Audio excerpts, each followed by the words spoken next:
Hi there, Discounter here. That's right, the Discounter. And you can find me on Parent Nook Forums. That's www.parentnook.com/forums. Look for me in the free stuff and discount section. Anyway, today I'm going to talk to you. We've talked in the past about saving money going to theme parks and whatnot. Today we're going to talk about saving money on your trip to the theme park. A little bit different, but there are some similarities. Okay, so we're going to talk about the whole agenda plan trip to, and let's use, since we've talked so frequently about Disneyland, we'll use Disneyland as an example. Okay, but this applies to any theme park. If you're not in California or Florida where Disneyland is, and maybe you're someplace else, maybe you go to Dolly World or something, and this would work for Universal or Knott's or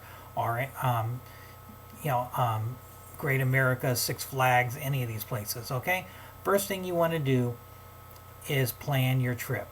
Okay, you need to plan your trip. You need to know the hours they are operating. Okay, so your first step is figure out a day to go. Okay, Friday, Saturday, Sunday, even Monday are bad days to go. And obviously sometimes you're forced to do that because of work or whatnot. But if you can avoid it, go on a Wednesday. Wednesday is your best day to go. I say this is because on Fridays, people getting an early start on the weekend. On Sundays, sometimes people are going to take Monday off. Even maybe somebody might be taking Monday off. You go in the middle way. People don't generally take Wednesday off. They don't go to work Monday, Tuesday, take Wednesday off and go Thursday, Friday. So Wednesday, you're going to have your best chance of the least amount of crowds. Now, I say this is not just because nobody likes standing in line, but it saves you money. How does it save you money? Very simple. You're getting more bang for your buck. Okay? If you go on a crowded day and you get in, let's say, 8 to 10 rides, where you go on a non-crowded day, you may get in 10 to 15 rides. And then there's shows and attractions that maybe normally you skip because of crowds that you won't have to skip. So again, plan your trip. If you can, plan it on a Wednesday. Try and get there when the park opens. Now, before you do any of this, you need to go to the park website. Okay, go to Disneyland, Universal, Knott's, Great America, Six Flags, Knott's, any of those places. They all have websites. Find out their operating hours. All right. You also want to check and find out about ride closures.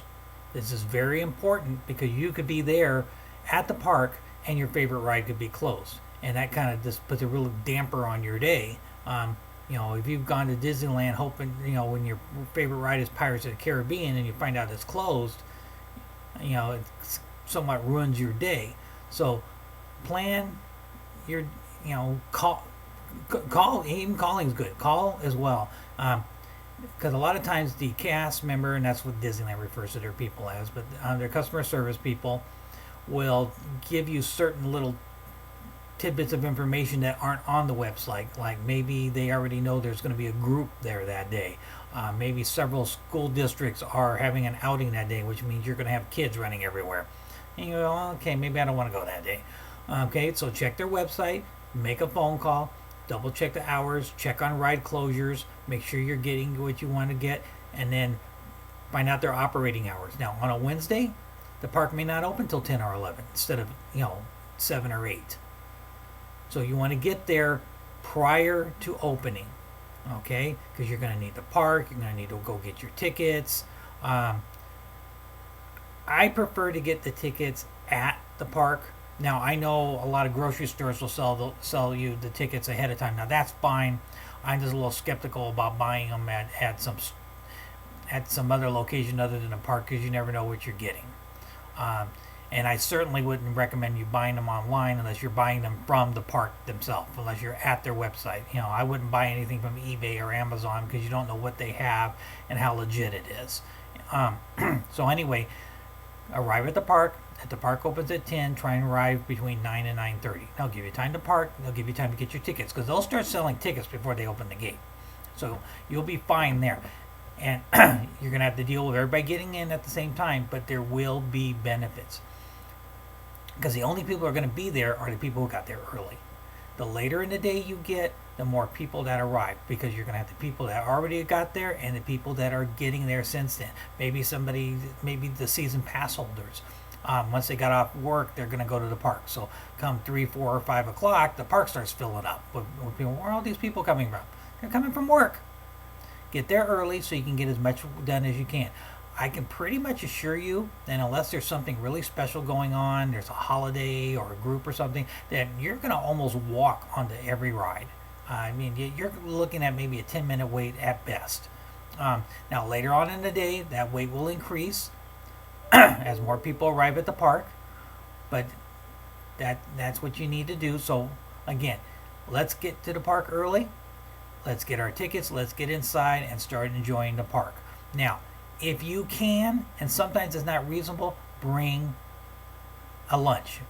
Bring something to eat that you can eat there at the park, because the park is going to charge you a lot of money.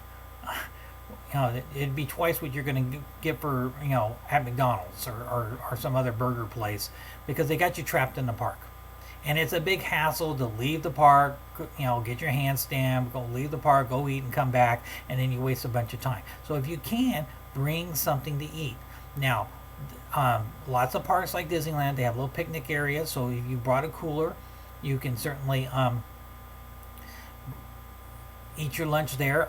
They do have storage lockers that you can purchase for the day. I would recommend doing that, because if you're getting there early in the morning, it might be a little chilly. Then it might warm up, and then if you're still there, it might get chilly again. So this way you got a place to store your jackets and your cooler with your lunch, and so you can enjoy the park without leaving. Okay, so bring a lunch. If you don't want to bring a lunch, then just be prepared to pay for it. It's that simple. But look for bargains. If you're a pass holder, then you already know you get a special price on food and whatnot at the park. So take advantage of that. Now, here's something I really recommend. It'll save you energy. It'll save you time, which in short will save you money. Is plan out your day. Okay, have an agenda. We'll use Disneyland as an example. It's somewhat of a family tradition with us. I don't know how it got started. I think my mother started it, and I just carried on with it somehow. That whenever we go to Disneyland, we go to the Small World first. It's something everybody can enjoy. It's not a thrill ride or anything. It's something everybody enjoys. It's usually because they load a large amount of people at one time. That's usually get on fairly quick, so you get something done quick. So find something you're going to do and get it done. Then figure out what else you're going to do. Now, what our thing is what we do is we go to Small World, then we venture over towards Haunted Mansion and Pirates of the Caribbean. Whichever one has a shorter line, we'll go to that one first. My wife likes Pirates of the Caribbean. Generally, it's that one first. Then we'll go check out Haunted Mansion. We may or may not go do Indiana Jones at that time. Winnie the Pooh is near there. Now, our youngest is a teenager, but he still enjoys Winnie the Pooh, and so does my wife, and so do I. It's a cute ride. We like it. And by that time, it's usually lunch. Now, we don't bring our lunch. We used to, but it just got to be a hassle, because we would go out to the car, and so we just financially prepare ourselves for that. And there's a place called the Hungry Bear Cafe, where they have hamburgers and French fries and chicken sandwiches and whatnot. So it's a good place to eat, and we like it. But again, we're in that same general area, so we're doing that. Then once we're done with all that, like I said, we may go do Indiana Jones at that point in time. Jungle Cruise is there. We don't always do Jungle Cruise. It depends on what the ride is, how busy it is. But then we'll do that. Maybe we might do the Tiki Room again. It'll depend on the lines. But by that time, we might start walking over towards Tomorrowland. And then we'll go check out the new Star Tours, The Force Awakens. We might, if our older kids are with us, they might do Space Mountain. Myself, my wife, and our youngest tend to get motion sickness, so we avoid that, right? There's Buzz Lightyear. So again, we're staying in a generalized area, okay?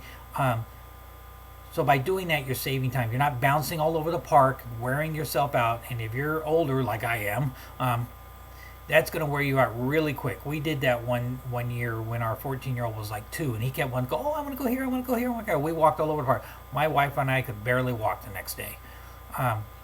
And he was in a stroller, so he had it made. So anyway, yeah, do all these things. Now, couple little tidbits to let you know. We've talked about Fast Pass. Check out my video on the Disneyland Fast Pass. It's on this YouTube channel. It's a ruse. It's a ripoff. I would avoid it. And you'll see more on that video. So watch that. So avoid that. And if you want to get a Fast Pass, it's fine. You're not really going to gain anything. The only time you would gain anything is if you're going to go shopping or go eat lunch during the time you're waiting for the Fast Pass. But again, it's something to avoid. If you plan your day right, you can get everything you want done, and you can literally be done with the park by 6-7 o'clock at night, maybe earlier, depending on what else you want to do. We generally get everything ridden we want to ride, may even ridden something twice or more, and still been out of there before the sun goes down. Now, that you can stay there all night, ride everything on, but again, you're saving your time, you're saving your money. So make sure you plan your day out. Plan your day out while at the park. Make sure when you get off a ride, that you're aware where the bathrooms are. Okay, and check. You need to go to the bathroom? You need to go to the bathroom? Well, let's go try. All right, that'll save you time as well. If you're going by a bathroom or you see one, then say, hey, you need to use the restroom? Check it out. Go need it. All right. So again, plan your day, plan your visits, make time to shop. If you need to, write it all down. This will save you time and money at the park, and it'll get your best enjoyment out of the park. There are lots of little websites and YouTube channels out there to talk about Disneyland hacks. There are no Disneyland hacks. Okay, forget it. There are none. All right. When they say, "Oh, you can do this," that was a fluke thing, or it's a joke, or it's something everybody knows. It's nothing special. All right. You want to get the best to save your money at the parks. You do it just the way I said it. Go on a Wednesday. Get there early. Do the things you want to do. Bring your lunch. Get a locker. Plan your day. Know what rides you're going to do in what order. Make sure you do things in groups that are in that area. Don't bounce around the park. Don't waste your time. If there's a parade and you're not really into the parades, stay away from that general area. It'll be bombarded with people. You won't be able to walk around. So go find a ride to do that's away from the parade, so you can enjoy that ride, because everybody's over there to watch the parade. Now, if you want to watch the parade, now that's going to be a trick, because you need to get there way early. We're talking 30, 40, maybe even an hour early to get a good spot, which means you're going to be sitting there for an hour, and then I don't know how long the parade lasts, let's say 15, 20 minutes. So you've lost almost 2 hours of your day on this parade. So think carefully before you decide to go on the parade. I'm not saying don't do it. It's your choice, but just be prepared and plan that in your day when you're making your plans on how you're going to spend your day. Okay? I am the Discounter, and you can find me on Parent Nook Forums.